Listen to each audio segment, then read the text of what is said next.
Good morning or afternoon or evening, depending on when you're listening, and welcome to the Table Scraps podcast. On today's episode, we have Jeff Riehl joining us from UNRIEHL Performance. He's a longtime friend, and we're happy to have him on.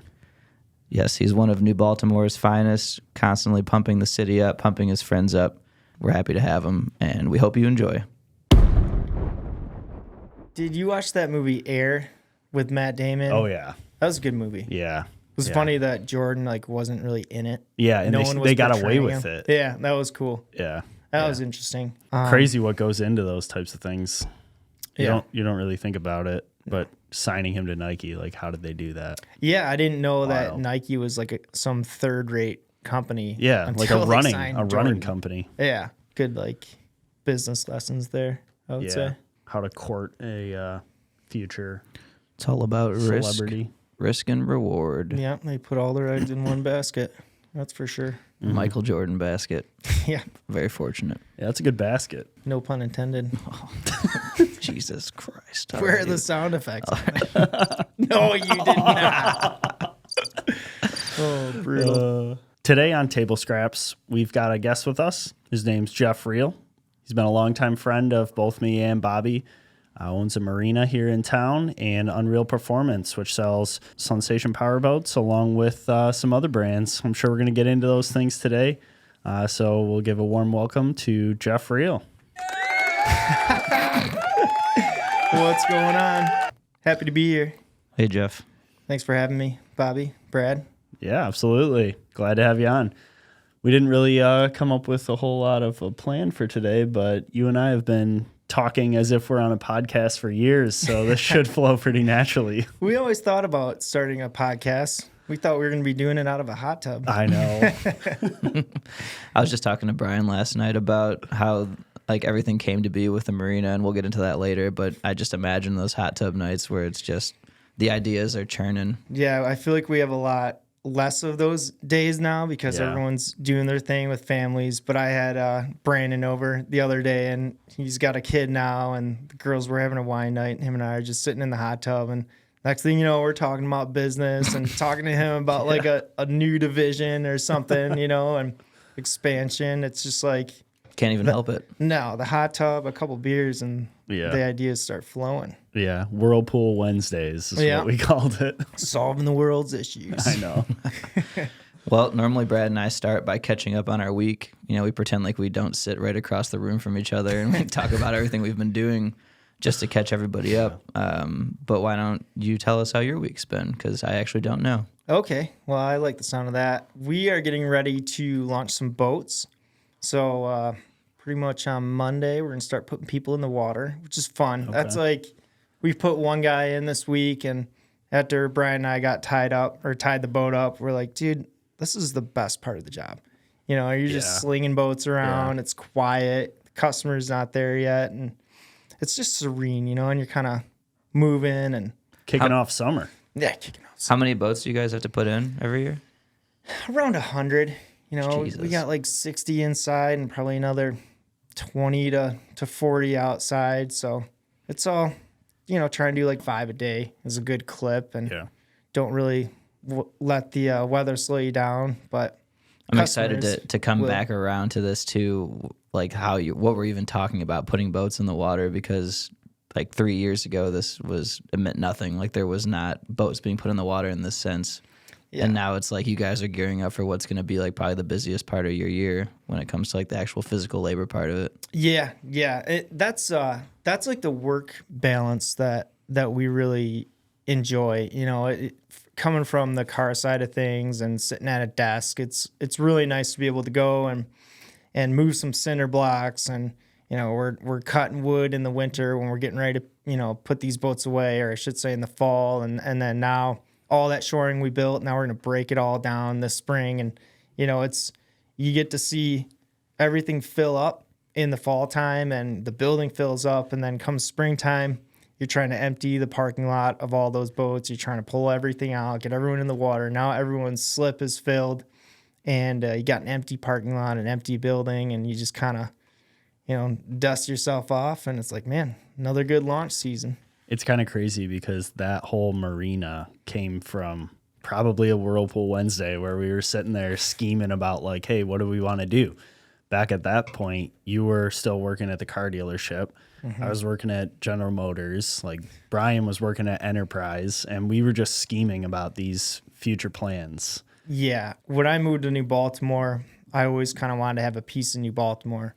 And when I saw Schmidt Marina at the time go up for sale, it was this huge property. And, I was maybe just starting to sell boats here and there. It would have been a huge investment. So it was interesting, but the money, the timing wasn't right. And when it got bought and developed, and they developed the condos, they took all the buildings down, put one building up, and we actually we asked the guy at the time, Randy, can we put a boat in your building during the summer, like just a display? So he had a glass door.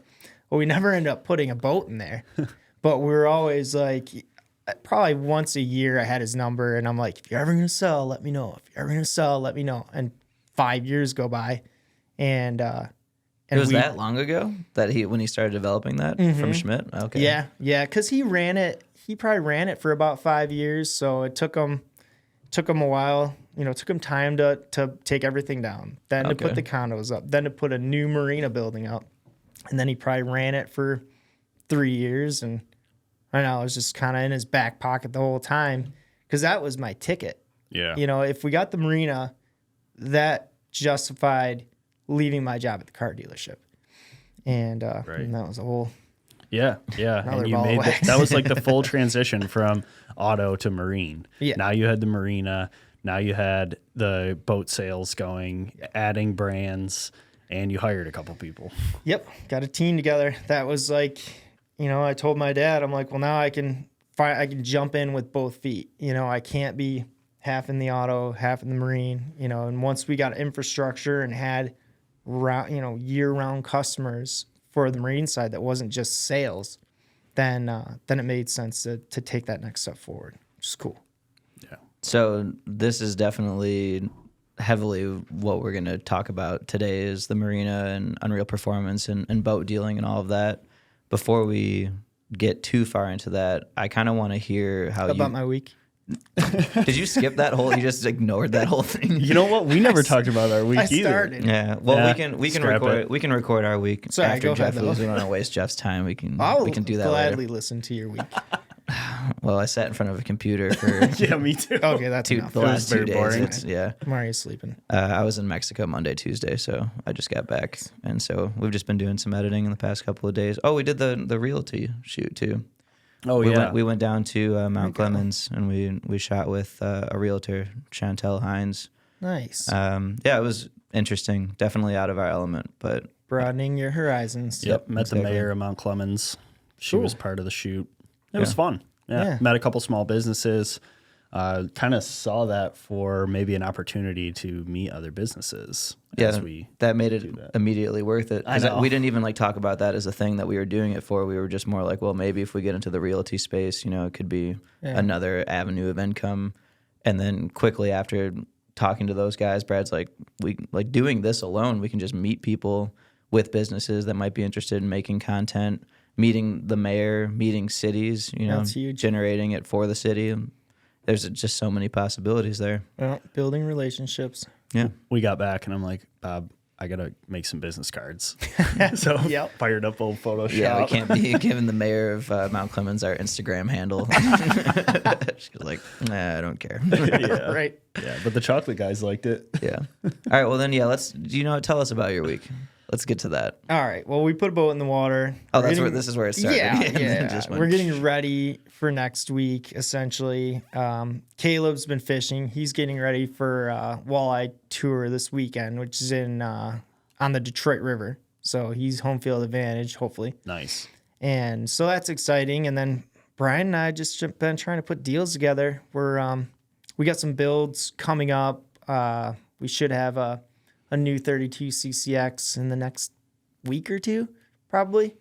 So we've just been kind of working on that. He's working on some leads, essentially. We went and measured a trailer today. A guy he's got like 39 and a half feet to play with in his garage for a boat. And we went and measured a 34 on a trailer and it's 41 feet. So, Oh, so we're going to try not to lose a deal over it, and called the owner of Phoenix Trailer, and he went to his engineering team, and we think we can get to 39 feet. So we're hoping that, and after we did that, that was today. I'm like, I love our job. He's like, dude, there's always some BS that we're pushing through, to put a deal together. But it's like, it's custom boats, man. Yeah. Custom high dollar stuff. So you got to make it happen. Love to see that story come together. Yeah. Of just making it happen. Oh, the trailer's too big. Well, let's just shrink it down 2 feet. Can we do it? Let's find out. Now you know for future boats. Yeah, and this guy, he wants to put like gun racks on his boat and stuff. So we're like, we got to make this build happen. On a 32? 34. Oh, wow. What is he going to do? Drive around with guns on his boat? Not like a turret, but like a 50 cal. Think of the guy, the old man in his truck with a shotgun behind him, that's mounted in the cab of his truck. Like something like that. But I think this dude was a Navy SEAL. So we'll probably try and do like some hidden compartments or just some racks in some of those compartments. Nice. Yeah, that'd be cool. Well, what I was going to say was I really want to hear about the origin story of the two of you guys, because I don't really know exactly how you met, and then how that led to some of like the early on shooting that you were doing, drone stuff, videos you put together for Unreal Performance back in the day. Yeah. I've seen some of it. I might have been present for some of it, but I didn't really understand like how any of that really got started. So I'm kind of curious. It's probably been 10 plus years since we met. Yeah. And Jeff was a Sensation dealer then, and we were friends and just started going out on the boats and whatnot. And I got a drone. That's what I was going to say. I think it started with just a drone. Yeah. I didn't have a camera, like an actual Sony or a DSLR or anything like that for years. It was just the drone stuff, and the first business was Quality Drone Co. Yeah, I remember those. Kind of pigeonholed yourself a bit. Yeah, for sure. But I didn't know. I mean, at the time, drones were not nearly as popular as they are now. FPV wasn't even a thing, and it was just taking pictures at first, and I think, just posting them. Maybe you were running my social media too. Yeah, that was like. And if you talk about pigeonholing and names, we were Unreal Sensation. So we picked a name. We were thinking like the car dealer thing, like Jim Reel's Friendly Cadillac. You know? So Unreal Sensation, it says our brand right in the name. But then that didn't leave any room for expansion. You add another brand and you're Unreal. Yeah, it's not like you're gonna have a dealership per boat brand, like as if it was Honda or whatever. Yeah. So when it came time, it's like we were kicking around some names, and Unreal Performance it was cool because it kind of encompassed the performance cars and stuff too. So it worked for us. Yeah, we went from pigeonholing ourselves of selling sensations with drone footage to full media production on multiple boat manufacturers. Yeah. Yep. Good call. Good pivot, I would say. Right? Yeah. When you have a vision, and you don't even know what that vision is, but you go and you find something you love, and you just start taking steps in that direction, and I've had so many conversations, with my brothers and stuff, and they're always looking out for me, and, oh, what about this? And what about that? And you get to a point where it's like, well, we can poke holes in this thing to death, like on anything. But if you never take a step forward, you're never going to get anything accomplished. Then you go back to your office, sit down, and be like, well, guess we're not going to do that, and then you just go back to what nothing changes. I was just talking to Brian about this last night. We were having some beers in the garage, and we were talking about all of the positive steps forward that we've been taking personally, but like in our careers. So like things that he's doing with you and things that I'm doing with Brad, where you can't really fail by just putting yourself out there, going and doing more things, trying new things. Maybe for you guys, it's going to a new event. For us, it's going and doing a realty shoot. Like at the very least, you might fail, but you're getting experience. You're learning something. Always, yeah. You're always learning, and in the car business. And I kind of worked my way through, and once I got out of college, like I couldn't fail at really any of those jobs. the business was running too well. And then pivoting and going full in with Unreal Performance, and a lot. It wasn't like then I had all the weight on my shoulders. Not like, oh, it's me, but I have 5 managers under me and 50 employees under them. And like there might be these little things here, and your numbers might be off here and there, but at the end of the day, it's a successful store that's making money. And with Unreal, it's a whole different story. And there's decisions I made that I'm still paying for, risk. But I look in the future, I'm like, well, now I know how I'm going to do this next time around. Now I know what my inventory is going to look like when I didn't just take everything someone threw at me, Yeah, I mean, if you're not failing, then what are you doing? You're not learning. And that's my most of my life I've avoided failure for the fear of it. Yeah. And I'm slowly realizing, or maybe I knew but was kind of afraid to take that jump, that if I'm not failing, I'm not learning anything, like you said. And what's the point of that? Just sitting there being afraid of failure, then you're not going to expand at all. It's easy, but it's not rewarding. And like the stress is not fun. And you got to push through it. And there's definitely been like sleepless nights and whatnot. But at the end of the day, I'm confident in the direction I'm heading. Yeah. And I would say all 3 of us in this room. Yeah, it seems to be working out quite well for all of us, and I'm very thankful for that, and for you guys for pushing me through that. Because, like I said, if it weren't for certain conversations or opportunities, like I would just be doing the same thing, which is basically getting probably paid too much to do a job that I'm not really doing a whole lot at, and just being safe and comfortable.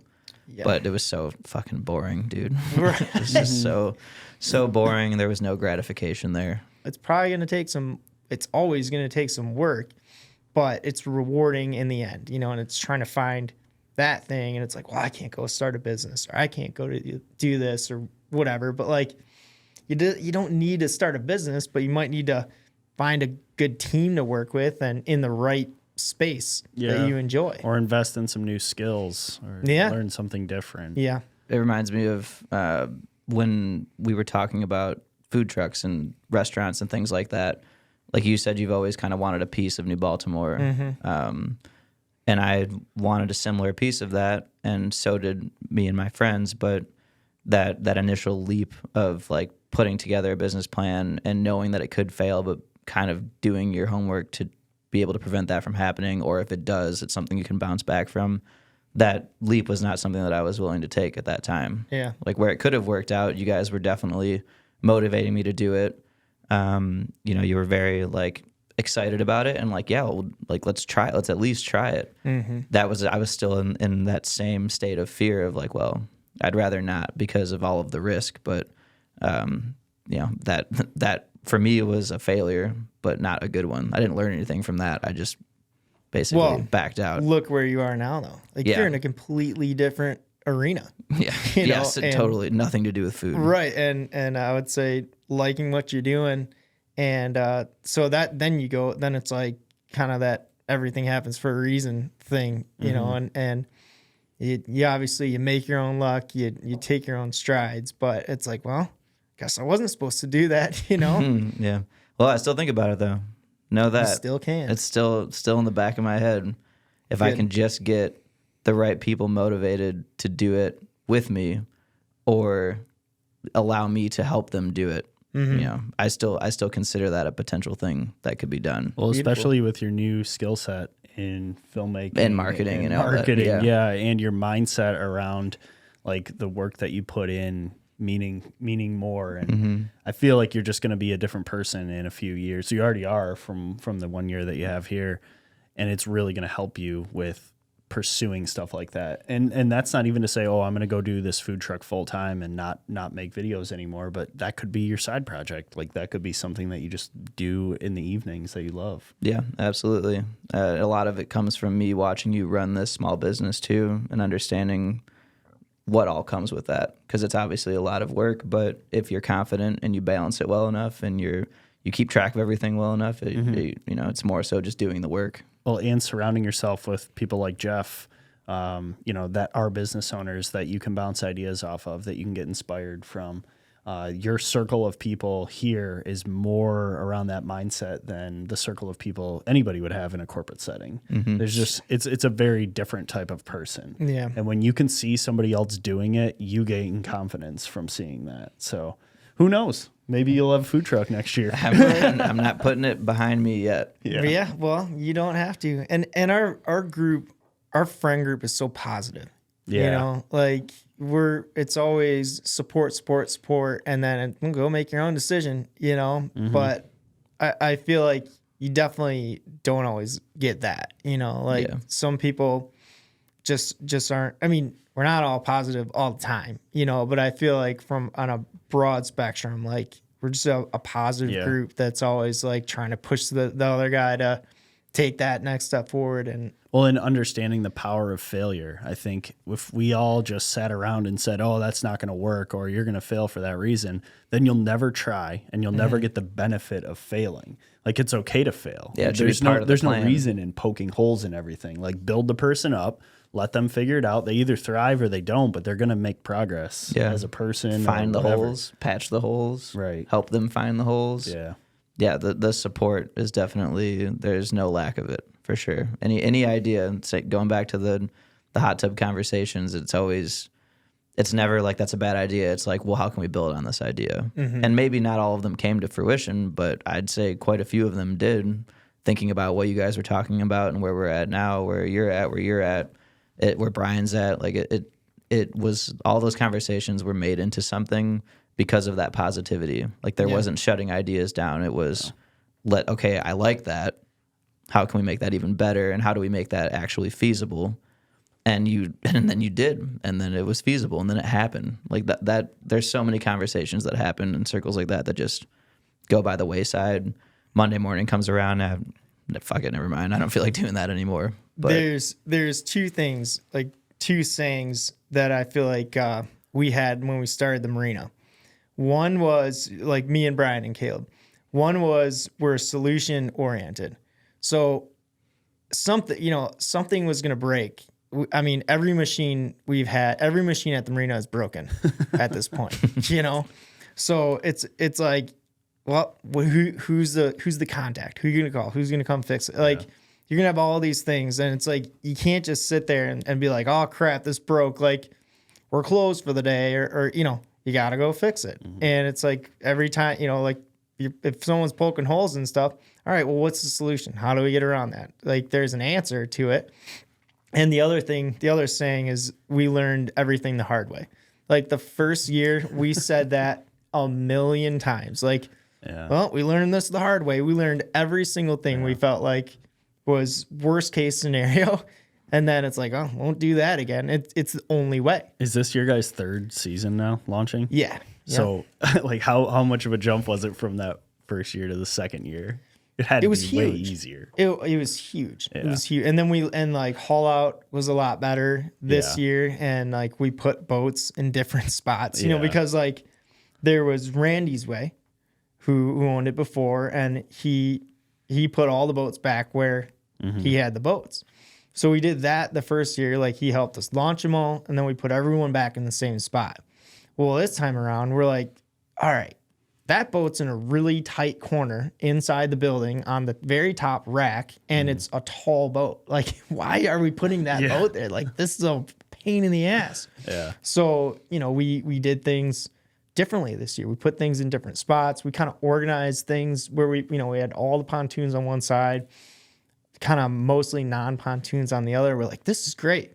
But then I sat there and Brian's like, it's perfect. We did the best way. And I'm like, I think we need to put the pontoons on the other side and put the trailer boats there, because the way you pull these out and then put them in the hole to launch them, like, now you're not spinning the whole trailer around. And he's like, you know, you're right. And we're like, we did a great job. Like, not take away from that, but there's always room for improvement. Yeah. You know, something that one of your guys brought to you, Caleb, was the Camus boat brand. And you mentioned earlier that he's doing a fishing tournament this weekend and kind of throughout the summer, and you're sponsoring that with a Camus boat. So I'd like, just tell me a little bit about the brand. It's something that's new to this area, and we've worked together on trying to get the name out a little bit. People just aren't familiar with it. So what kind of sparked that and brought that onto the table for you? Caleb brought us Camus as a brand, and everything. I guess I say that sales is about relationships, but it's business is all about relationships.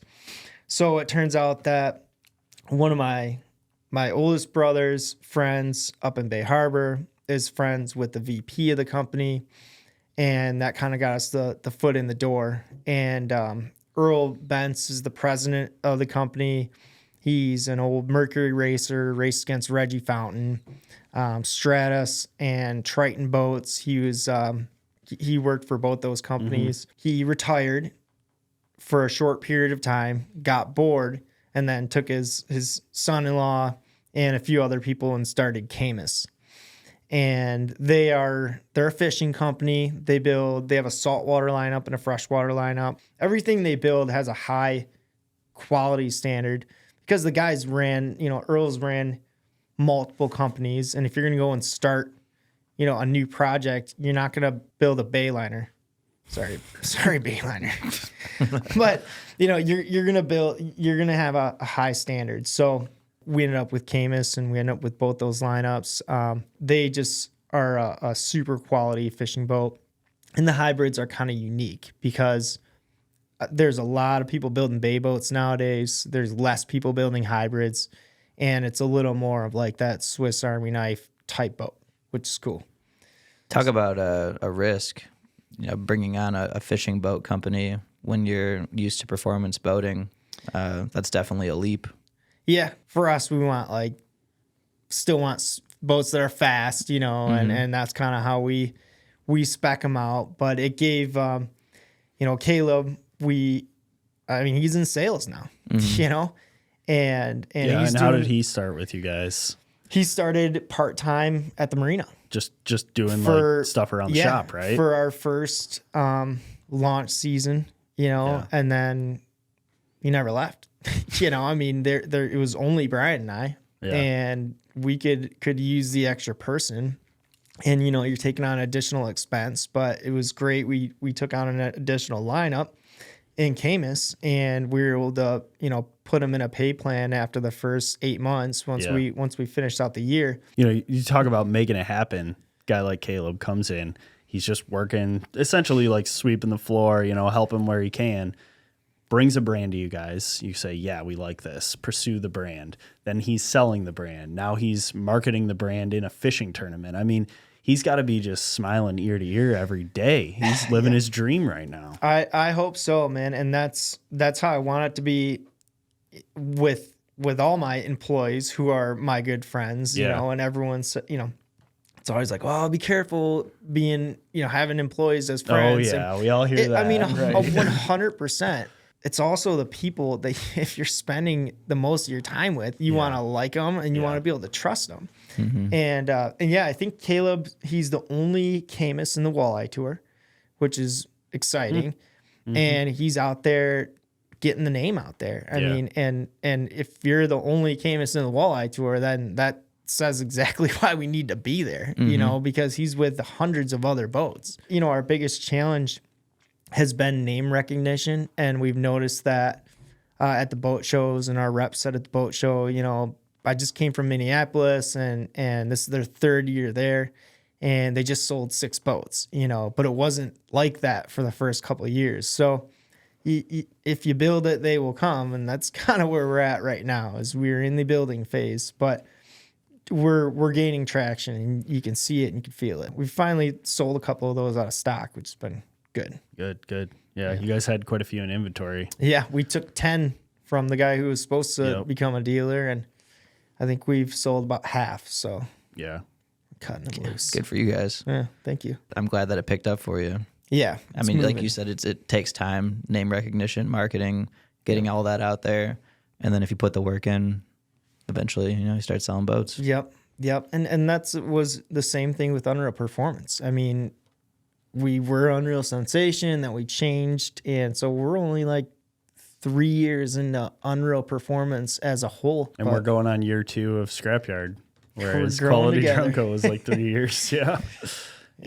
Is there anything that you guys have coming up this year that you might want to plug or talk about? I know we've talked about a few events that you guys wanted to host. This could be a good opportunity to get the word out. Yeah, well, as far as Camus goes, we're looking to put together like a demo day out of the marina, I think, and maybe we'll get like a food truck or something, and have some of our product, because we feel like our marina customers kind of fit the demographic for some of those boats. Yeah. So we're hoping to do that at the end of June.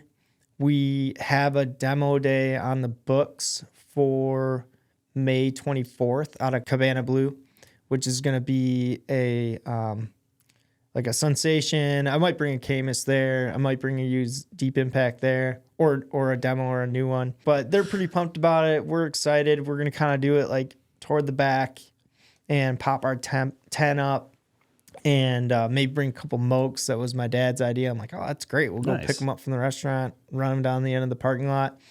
Probably an invite only thing, and hopefully they got some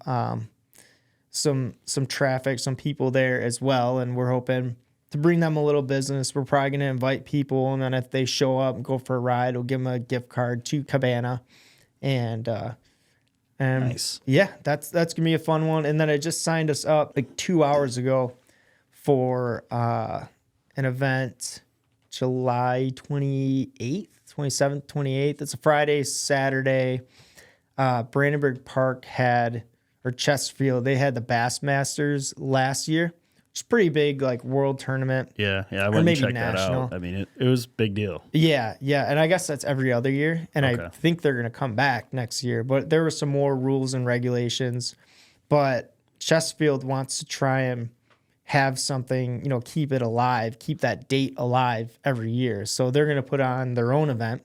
They have like a headline sponsor for the fireworks, and then we're going to be what they call an event sponsor. We'll have a bunch of banners. We can bring whatever we want. So we'll definitely bring some Camuses there, and Is it going to be a fishing tournament still? I don't know if they're going to run it as a tournament or just, they said some kids activities. So maybe they're just going to promote the park and bring some vendors in. Yeah, and promote the following year's fishing tournament too. Yep. Like you said, just keeping it alive. Yep.